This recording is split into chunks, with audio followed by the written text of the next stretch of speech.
नमस्कार, आप देख रहे हैं आवाज इंडिया, देश की भरोसेमंद आवाज। मैं हूं पिंकी। आइए नजर डाल लेते हैं देश और दुनिया की 20 बड़ी खबरों पर। पूर्व प्रधानमंत्री मनमोहन सिंह की आज पहली पुण्यतिथि है। राहुल गांधी समेत कई नेताओं ने उन्हें श्रद्धांजलि दी। राहुल ने सोशल मीडिया पर लिखा है कि मनमोहन सिंह ने भारत को आर्थिक रूप से सशक्त बनाया है।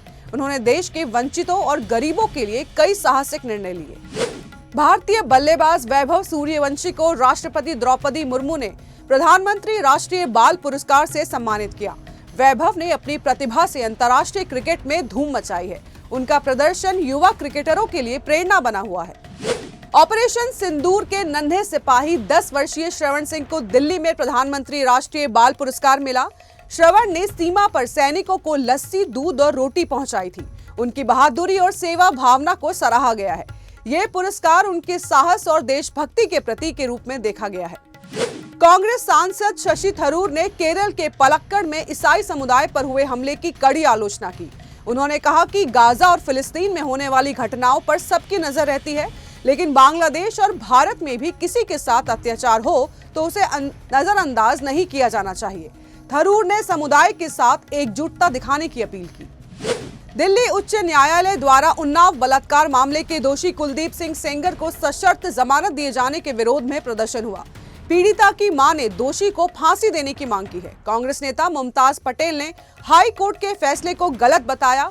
ये मामला न्याय व्यवस्था और सामाजिक आक्रोश की बहस बन गया है।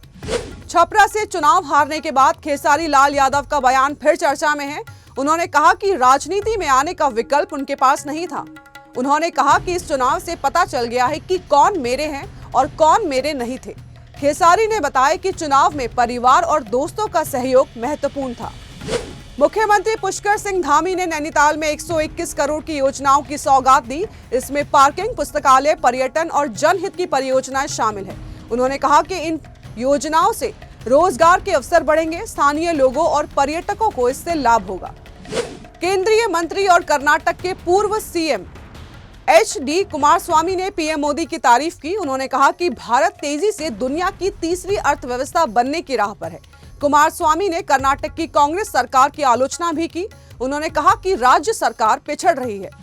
जम्मू कश्मीर में चिकित्सा अधिकारियों के लिए नए नियम लागू किए गए हैं। अब उन्हें PG कोर्स करना होगा या फिर नौकरी छोड़नी होगी। सरकार ने ये कदम डॉक्टरों की उपलब्धता और चिकित्सा सुरक्षा सुधारने के लिए उठाया। यह निर्णय चिकित्सा क्षेत्र में करियर विकल्पों को प्रभावित करेगा।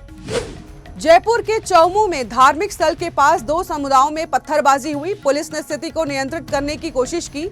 कई पुलिसकर्मी घायल भी हुए। भीड़ ने हिंसा भड़काई और माहौल तनावपूर्ण रहा। फिलहाल पुलिस बल तैनात तैयार किया गया है। मद्रास हाई कोर्ट की मदुरै पीठ ने कहा है कि केंद्र को ऑस्ट्रेलिया की तरह इंटरनेट नियम बनाने पर विचार करना चाहिए।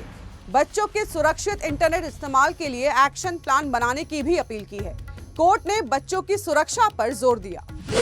मुंगेर पुलिस और STF ने मिनी गन फैक्ट्री में अवैध हथियार बनाने वाले 3 कारीगरों को गिरफ्तार किया है। भारी मात्रा में निर्मित और अर्धनिर्मित हथियार बरामद किए गए हैं। ये छापेमारी मुफसिल थाना क्षेत्र के तारापुर दियारा इलाके में हुई। कार्रवाई से हथियार तस्करी पर रोक लगेगी। एम्स ऋषिकेश में पश्चिमी यूपी के हिस्ट्री शीटर विनय त्यागी की हालत गंभीर।